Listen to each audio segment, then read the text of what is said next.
Assalamualaikum warahmatullahi wabarakatuh. Apa kabar semuanya anak-anakku? Hari ini kita bertemuan yang kesekian kalinya. Pertemuan kita kali ini kita sudah menginjak pada bab kedua ya. Dengan tema semangat menuntut ilmu untuk meraih martabat yang mulia. Sebelum kita melanjutkan pembahasan bab kedua ini, alangkah baiknya saya sampaikan terlebih dahulu kompetensi dasarnya. Kompetensi dasar pertama adalah menghayati bahwa Allah meninggalkan derajat orang yang beriman dan berilmu. Yang kedua adalah mengamalkan perilaku semangat menuntut ilmu dalam belajar. Kompetensi dasar yang ketiga, memahami isi kandungan Quran Surah Abasa ayat 1-10 dan Quran Surah Al-Mujadalah ayat 11 tentang menuntut ilmu. Yang keempat, mendemonstrasikan hafalan Quran Abasa 1-10 dan Al-Mujadalah ayat 11. Kemudian terakhir, kompetensi dasar yang terakhir adalah mengkomunikasikan kandungan Quran Surah Abasa 1-10 dan Surah Al-Mujadalah ayat 11. Sebelum kita mulai pembelajaran, alangkah baiknya kita membaca doa terlebih dahulu. Ala hadiniya sholihah al-fatihah. A'udzubillahi minasyaitonirrajim. Bismillahirrahmanirrahim. Alhamdulillahirabbil alamin arrahmanirrahim maliki yaumiddin iyyaka na'budu wa iyyaka nasta'in ihdinas siratal mustaqim siratal ladzina an'amta 'alaihim ghairil maghdubi 'alaihim waladdallin. Amin. Dalam hadis Rasulullah SAW bersabda bahwa menuntut ilmu itu wajib bagi kaum muslimin, ya, laki-laki dan muslim perempuan. Mengapa? Mengapa ilmu itu sangat penting? Iya, ilmu itu merupakan sarana untuk bertakwa, ya. Setelah mengetahui ilmunya, maka tingkat ketakwaan seseorang akan meningkat. Keimanan yang mulanya menurun pun akan meningkat dengan masuknya ilmu pada diri seseorang tersebut, ya. Ilmu itu bagaikan cahaya, ya, al ilmu nurun. Seseorang yang tidak berilmu maka hatinya akan gelap dan penuh dengan kedengkian. Seseorang yang memiliki ilmu akan senantiasa terjaga dari segala perbuatan yang tidak disukai oleh Allah Subhanahu wa taala, ya. Pada materi kali ini kita akan mempelajari tentang Quran Surah Abasa. Ya, pada bab ini kita akan mempelajari Quran Surah Abasa 1-10 dan Al-Mujadalah ayat 11 tentang menuntut ilmu. Ya, mari saat ini kita simak terlebih dahulu tentang Quran Surah Abasa ayat 1-10. Ya, bacalah firman Allah sebagai berikut. Bismillahirrahmanirrahim. Abasa wa tawalla an ja'ahul a'ma wa ma yudrika la'allahu yazakka aw yadhakkara fatanfa'ud dhikrā amma man istaghna fa anta lahu tasadda wa ma 'alaika illa alla yazakka wa amma man ja'aka yas'a wa huwa yahsha fa anta anhu talaha. Ya, itu adalah Quran Surah Abasa ayat 1-10. Ya. Adapun untuk asbabun nuzul daripada Quran Surah Abasa ayat 1-10 ini, Surah Abasa ayat 1-10 turun berkaitan dengan sikap Rasulullah SAW kepada Abdullah ibnu Ummi Maktum.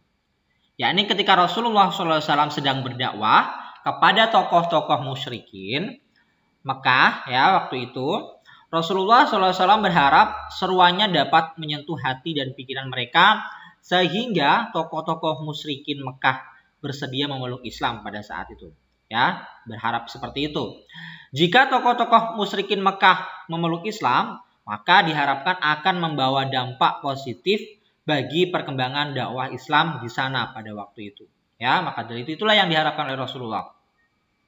Nah, kemudian datanglah Ibnu Ummi Maktum yang rupanya tidak mengetahui kesibukan Rasulullah SAW karena kebutaannya. Lalu menyela pembicaraan Rasulullah SAW, memohon agar diajarkan kepadanya tentang Islam. Hal itu dilakukan oleh Abdullah ibnu Ummi Maktum berkali-kali sehingga tidak berkenan di hati Rasulullah SAW. Namun Beliau tidak menegur apalagi menghardiknya. Hanya saja tampak pada wajah Rasulullah SAW rasa tidak senang. Maka turunlah ayat di atas untuk menegur beliau, yaitu surat Abasa ayat 1 sampai 10. Itulah salah satu asbabun nuzul, ya. Emang inilah asbabun nuzulnya Quran surah Abasa ayat 1 sampai 10. Ini adalah asbabun nuzulnya seperti ini, ya. Harus kalian ingat baik-baik. Kandungan ayat Quran surah Abasa 1 sampai 10. Pahamilah makna dan kandungan Abasa ayat 1 sampai 10. Pada Quran surah Abasa ayat 1 sampai 10, Allah Subhanahu wa taala memerintahkan Rasulullah SAW agar tidak berpaling dari orang yang ingin membersihkan jiwanya, ya, membersihkan diri dari akhlak tercela dan ingin mendapatkan pengajaran. Kemudian tidak terlalu berharap kepada para pemuka Quraisy akan keislamannya, ya. Allah Subhanahu wa taala adalah satu-satunya zat yang akan memberikan petunjuk bagi yang dikehendakinya, ya. Pada ayat tersebut Allah Subhanahu wa taala juga memerintahkan Rasulullah agar tidak mengkhususkan memberi peringatan kepada seseorang. Namun wajib menyampaikannya kepada siapa saja, tidak membedakan kaya atau miskin, pejabat atau rakyat biasa, ya. Jadi kandungan ayat ini adalah pokoknya Allah itu memerintahkan kepada Rasulullah, nggak usah kamu berharap wahai Muhammad, tidak usah kamu berpaling dari orang yang ingin membersihkan jiwanya, ya.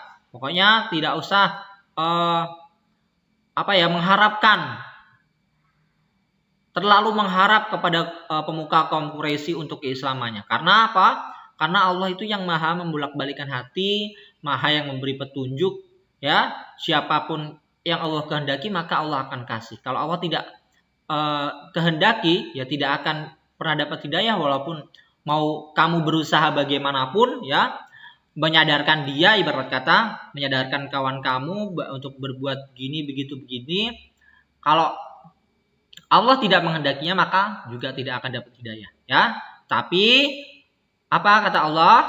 Memerintahkan Rasulullah agar tidak mengkhususkan, ya, tidak usah mengkhususkan. Begitupun kita tidak usah mengkhususkan, ya, memberi peringatan kepada seorang. Kita semuanya harus kita samaratakan. Mau siapapun itu, ya kita dakwah, ya dakwah, kita sampaikan dengan baik, dengan bijak, ya, kita ajak bersama-sama. Itu adalah pesan yang terkandung dalam ayat Quran surah Abasa ini, ya. Etika pengajaran sesuai Quran Abasa ayat 1 sampai 10. Wajib hukumnya mengenali orang yang membutuhkan, ya, bantuan, ya. Wajib hukumnya kita mengenali orang yang membutuhkan bantuan. Siapa dia? Bagaimana dia? Benar apa enggak nih butuh bantuan? Kadang-kadang kan ada yang cuman oknum-oknum yang cuman tipu-tipu, malas bekerja, nggak mau usaha, nipu-nipu, ya kan? Jadi kita wajib hukumnya mengenali orang yang membutuhkan bantuan. Yang kedua adalah kita harus membantu mereka dengan proporsional dan profesional. Profesional ya sesuai aja gitu loh, ya. Sesuai kebutuhan, sesuai kemampuan, sesuai kebutuhan, dan ya secara profesional aja gitu, ya. Tidak usah terlalu berlebihan atau bagaimana, ya. Ya proporsional dan profesional. 3, membantu orang lain harus dengan niat yang ikhlas. Kalau kita bantu, ya kita bantu dengan ikhlas lillahi ta'ala. Tidak usah pamrih, tidak usah berharap pengen dikata wow, pengen dipuji orang, atau pengen dilihat bagaimana, nggak usah pakai. Bantulah dengan niat hati yang ikhlas lillahi ta'ala. Yang keempat, kita harus menyerahkan hasilnya kepada Allah Subhanahu wa taala. Harus pasrah bagaimanapun hasilnya, kita pasrahkan kepada Allah Subhanahu wa taala. Itu ya. Apapun yang penting kita sudah berusaha sebaik mungkin, sekuat mungkin, sebisa mungkin, semaksimal mungkin. Masalah hasil ya kita serahkan semuanya pada Allah Subhanahu wa taala. Makna Quran surah Abasa ayat 1 sampai 10, maknanya bagi seorang guru. Ya, bagaimana? Adapun makna Quran surah Abasa ayat 1 sampai 10 bagi seorang guru antara lain ada sebagai berikut. 1, adil, ya, Harus adil. Kita harus adil sebagai seorang pengajar, sebagai seorang guru ya harus adil. Ya, kalau emang itu yang salah ya salah, kalau itu benar ya dikatakan benar, kalau itu emang nggak mengerjakan ya nggak dikasih, nggak ya ditegur, nggak mengerjakan ya. Nggak ada spesialan ya. Kedua, penuh kasih sayang, harus penuh kasih sayang ya, kita kasih tahu dulu. Kalau bisa dikasih tahu ya kita marahi ya, bukan marah itu bukan berarti nggak sayang, justru marah itu karena sayang. Ya kita kasih tahu kenapa kamu nggak mengerjakan PR, kita tegur, kita suruh, kita ingetin, itu penuh kasih sayang ya. Yang ketiga, harus lemah lembut terhadap muridnya ya, harus lemah lembut. Ya pertama emang harus lemah lembut, tapi kalau nggak bisa dilemah lembutin ya kita harus bertindak tegas. Nggak semuanya harus dilemah lembutin ya, nggak semuanya harus dilemah lembutin ya. Tapi ada saatnya kita harus bertindak tegas ya. Adil, penuh kasih sayang, harus bertindak tegas. Bukan berarti harus semuanya dilemah lembutin, enggak. Tapi lemah lembut di sini artinya ya kita lemah lembut dalam penyampaian nasihat-nasihat ya, bersikap baik gitu. 4. Memberikan penghargaan dan pelayanan yang sama kepada muridnya. Harus memberikan penghargaan. Kalau misalnya dia mengerjakan tugas dengan bagus ya kita beri penghargaan, kita kasih nilai yang bagus ya. Pelayanannya pun sama ya. Tidak ada yang dibeda-bedakan, harus sama semuanya, baik kaya atau miskin, siapapun itu tidak boleh dibeda-bedakan, harus sama ya dalam pelayanannya. Yang kelima adalah senantiasa berhusnudzon. Harus selalu berpikir positif ya, tidak boleh berpikir negatif ya. Kita harus lidikin dulu nih, kenapa baru kalau setelah itu baru kita bolehlah berpikir yang aneh-aneh tuh. Cuman kita harus sesuai bukti dan penelitian dulu, nggak harus langsung kita ngomong jelek itu katanya bersuudzon, enggak, tapi kita harus berdasarkan penelitian ya. Males nih kok, ini anak males kenapa nggak pernah ngerjain tugas, nggak pernah hafalan, oh ini oh ya, kalau emang malas kita tegur, kita marahin ya, itu namanya kita sayang. Kalau kita diemin justru kita nggak sayang ya, kita tegur ya, kita harus tegas gitu, seperti itu ya, dan berpikir positif. Yang keenam, bersikap cermat dan hati-hati dalam mengambil suatu tindakan. Harus berhati-hati dalam mengambil tindakan ya, harus cermat. Yang ketujuh adalah menjunjung tinggi nilai kesopanan ya, harus penuh dengan kesopanan ya, dengan bahasa yang baik, seperti itu. Ya, semoga kalian paham apa yang saya sampaikan kali ini. Akhirnya sudah selesai pembahasan kita, pertemuan kita kali ini tentang Quran Surah Abasa ayat 1-10. Semoga apa yang saya sampaikan, apa yang kita pelajari kali ini bisa bermanfaat dan bisa kalian terapkan dalam kehidupan sehari-hari. Akhirnya, wabillahi taufiq wal hidayah. Wassalamualaikum warahmatullahi wabarakatuh.